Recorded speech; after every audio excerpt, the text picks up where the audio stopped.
Hello, what's up mga ka-viewers? So ito ngayon no, trending na trending ito sa social media. Ito ang Alvite Arabic Cuisine. Dito lang yan sa tapat ng Jollibee sa Bukandala. At amin to dinarayo kasi amin titikman itong yan mga kasama ko mga alright, ito yan ang Alvite Arabic Cuisine. Kung iwan ko lang kung tama na nabasa ko. So kailangan talaga dito ng mahabang pasyensya kasi matagal talagang order nyo dahil nga sa daming nakapila. So yan si Kuya Mikus yan. So yun ang Mikus ni Kuya. So nakikita nyo naman na talagang sarap at ating matikman ngayon. At yan ang mga ka-viewers ni Kuya Mikus. So yun na hinalo-halo. So ito nga, busy nga mga ito mga aking kasama na nagbaritismo na habang wala pang aming mga in-order. So ito si Kuan, ganito si Kano, sige ano, ito na ganyan. Yun, isa sa mga martes dyan. Yan, yung Mikus pwede pala dito yung mayroon kang nachos o chicheria. So may bayad nga lang yan dahil kailangan mo rin makapila, mabayad. So bawal dyan magsumino. Alright. So yun, kahit lang na ito na in-order namin. So yun, minimikas na ang in-order namin dahil nga sabi niya more hot sauce. So sabi ko naman yung isa dyan walang anghang kasi ang isa ayaw kumakain ng maanghang. So more hot sauce, isa lang. Yan, mikos ni Kuya. Ayan, minipikos yung assistant niya dahil pagod na kasi galing pa sila umaga hanggang sa gabi midnight. Magpa-close na sila ng 1:30 ng umaga kahit pagod. So mikos pa rin si Kuya. Yan, si Kuya mikos. More toppings, more sibuyas. Yan talaga, yan. So dayuhan nyo lang dito lang yan sa Imus ng Bukandala, tapat ng Jollibee. Makita nyo naman maraming mga ingredient na lagay ni Kuya. So sulit talaga dito at gusto nyo puntahan.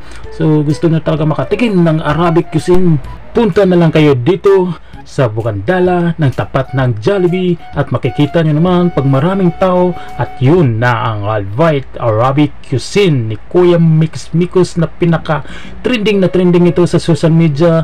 At sulit talaga ang inyong pabili. Kailangan nyo talaga mahabang pasensya dahil matagal ang in-order nyo. At ayun na kami at aming nagtikman. So yung ang pinakadabis ng kain namin. So nahiniram lang namin dito sa bangkita. At pasensya na nga po kung nagkalat kami dyan, pero wala kami nga iniwan na kalat yan. So yun nakain namin kasi soto gutom at galing kami sa trabaho. Right. At ayun na nga ang aking in-order na chicken gunner ng tawagin. So aking natikman na ating papakita ko muna sa inyo bago kong kainin. At ito at nalanghap, nasarap. So sa wakas nakatikim ng Arabic cuisine. Ito si Uncle nyo. Sabi ko na pakasulit, the best.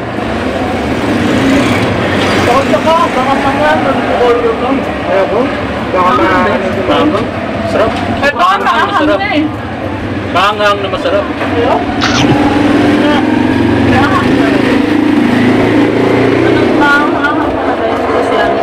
Panalo pang chicken. Pwede ba nadalas ko ng hot? Pwede.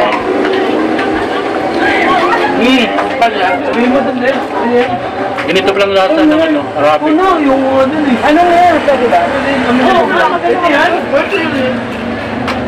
Tapos punta pa kayo dito sa Bukandala sa Imus. Malapit sa Jollibee, tapat ng Jollibee at 7-Eleven, tapat lang. The best po. Marami yung tao, agad yung pila. The best mga kaibigan. Tikman mo itong masarap. Oo, ka na. Masarap.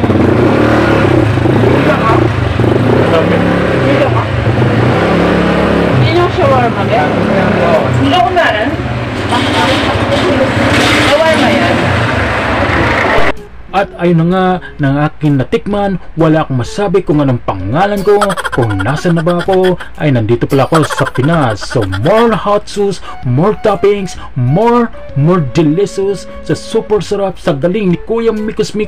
Wala akong masabi kundi more delicious and more masarap. Alright! Tabis po.